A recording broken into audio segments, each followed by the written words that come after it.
when I was at uni, I'd started a trading society. Not really sure what we were doing really, apart from just having a chat about it. Yeah. Let's be honest. But I'd lost a bit of money. Not much, probably maybe 500 quid, maybe £1,000, something like that. So yeah, I'd had a taste of what I wanted to get into, and I knew that I wanted to be involved in that profession. So anyways, I was there from pretty much, I guess, it's about 6 months after I finished uni.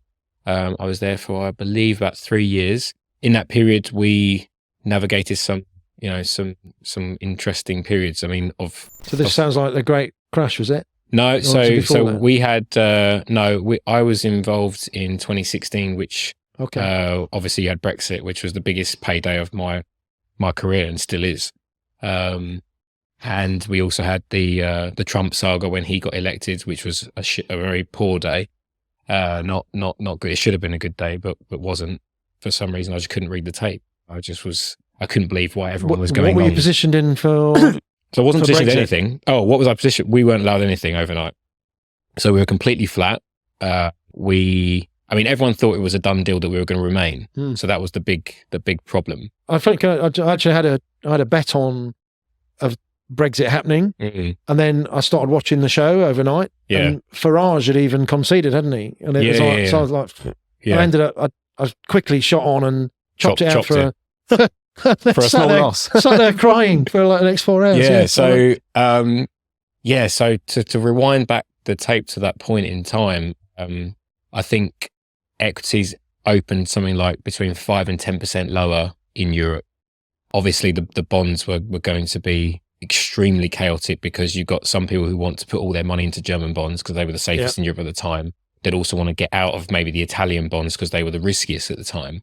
And then you've got the oat in the middle. So that was the spread that I traded the most. And it would probably move, let's say, 2 points in a normal day. And in a busy day, maybe it'd move 4 points.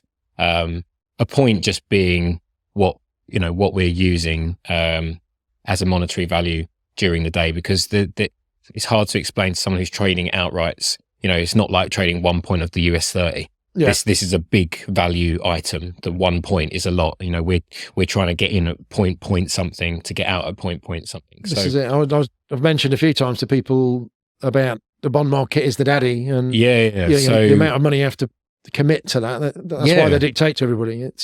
So and I think the spread that I was trading opened something like 30 points under where it was trading the day before. So we're talking huge moves like that have potentially never been seen in that spread ever. And I would usually trade 10 lots. That was the most I could trade. That was the most I had limits for.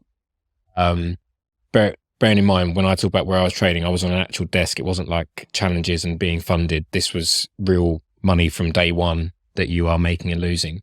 So my boss said to me before, and he's like, just don't put any more than 3 on. Anyways, I had some orders in to be filled at the open, which is 7 o'clock for the futures open compared to 8 o'clock for the cash open.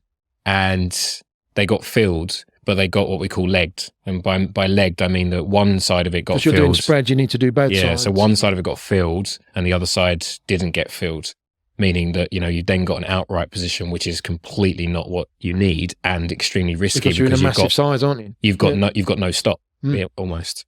Well, not almost, you have no stop. Anyways, a second later, my BTP leg did get filled, and thank goodness. The market then went grey because it went to a limit down. So, well, when I say limit down, it may have been limit up in one of the legs and limit down in another. It was just that they had to close all of them just to get some kind of stability back. Anyways, when it opened up, I put in what I thought was quite a good offer at sort of 10 points, which would be a huge amount of money anyway. It opened, past where. So how many kind of bips is that if you equate that?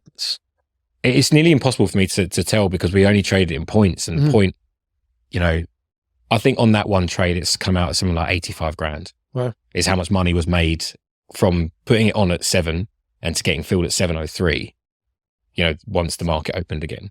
I can only remember how much it was. No, sure. Annualize that. Yeah. So it's very hard to work out exactly. And again, it's hard for people to work out because, on one side, you're losing an awful lot of money, but as long as you're making an awful lot of money on the other side, that's all that matters. I think weirdly enough, I think we may have actually made money on each part of the legs, which is really weird because usually they're supposed to be correlated. So they're actually going, with each other. You should always lose on one and make on the other. Yeah. But anyways, yeah, so that was kind of I wouldn't say that was my first introduction. I traded for quite a while beforehand.